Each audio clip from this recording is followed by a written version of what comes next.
Hi అండి, అందరు ఎలా ఉన్నారు? బాగున్నారా? నేను బాగున్నానండి. ఇవాళ నేను మీ ముందుకి చూసారు కదా ఎంత టెంప్టింగ్గా ఉందో, చాలా టెంప్టింగ్గా ఉంది కదా. ఇవాళ గురు పౌర్ణిమని నేను పులిహార చేశాను. మీకు తెలుసు కదా, నేను చాలాసార్లు వీడియో పంపించాను.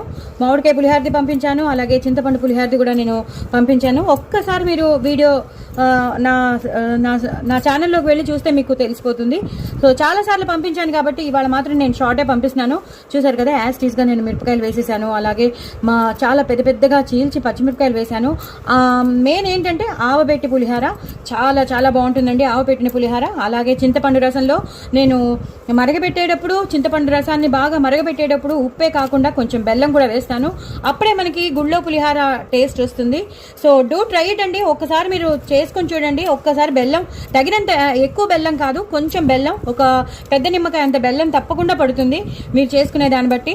సో ఇలా చేసుకుంటే మాత్రం ఎక్కువ కరివేపాకు వేసుకుని, పల్లీలు, నువ్వులు కూడా వేశాను నేను చెప్పేది ఏంటంటే నువ్వులు కూడా వేశాను. ఇలా ఒక్కొక్క ముద్ద పెట్టుకోవడం, ఇలా కొరుక్కుని తినడం అదిరిపోతుందండి. చాలా చాలా టేస్టీగా ఉంటుంది. ఎక్కువ పచ్చిమిరపకాయలు వేసుకోండి. ఇంగు పోపు మాత్రం మర్చిపోవద్దు.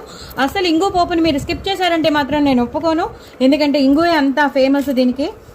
సో డూ ట్రై ఇట్ అండి. చూసారు కదా, ఇవాళ గురు పౌర్ణిమని పాపం గురువులందరికీ, మన గురువులు ఎవరైతే ఉన్నారో, సాయిబాబా కానీ, గురుదత్త కానీ, ఇంకా ఎవరైతే గురువులు అయితే ఎవరే ఉన్నారో వాళ్ళందరికీ ఇవాళ నేను పులిహార చేసి పెడుతున్నాను. సో హ్యాపీ గురు పౌర్ణమి అండి. సో ఇలా చేసుకోండి. ఎంత టెంప్టింగ్గా ఉందో చూడండి. అసలు ఆపుకోలేకపోతున్నారు కదా, మరి ఇంకెందుకు ఆలస్యం, తప్పకుండా చేసుకోండి, తినండి. నేను ప్రీవియస్ వీడియోస్ ఒక్కసారి చూస్తే మీకు తెలిసిపోతుంది. మిమ్మల్ని టెంప్ట్ చేయాలనే నేను ఇలా చేస్తున్నాను. సో టెంప్ట్ అయ్యారు కదా, మరి ఇంకెందుకు, చేసుకోండి, హ్యాపీగా తినేసేయండి, పచ్చిమిరపకాయతో సహా తినేసేయండి. నా ఛానల్ మాత్రం సబ్స్క్రైబ్ చేసుకోవడం అసలు మర్చిపోవద్దండి. బాయ్ అండి.